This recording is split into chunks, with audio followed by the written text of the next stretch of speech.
चलते जी पिलाମାନଙ୍କର पसंद चाउमिन बनेबे। यही चाउमिन रे आउ अनेक प्रकार रेसिपी तैयारी करी देखिए मो चैनल को सब्सक्राइब करूँ। परिवार में बंधाकोबी गाजर कैप्सिकम नहीं आज आम बिना पियाज रसुण तैयारी करवा।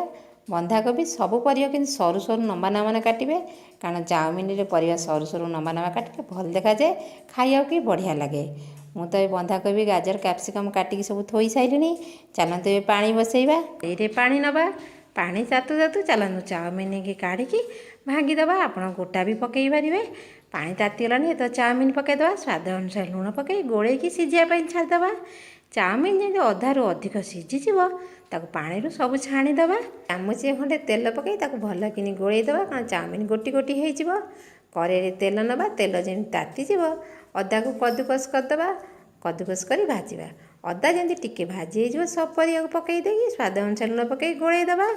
गैस को सब हाई रखिए ना परिवा बेसी सीझीज परिवा जमी अल्प सीझीज। अधा चामच खंडे धनिया गुंड अधा चामच जीरा गुंड लाल मिर्च अल्प पकड़ा कारण पिला खाइबे।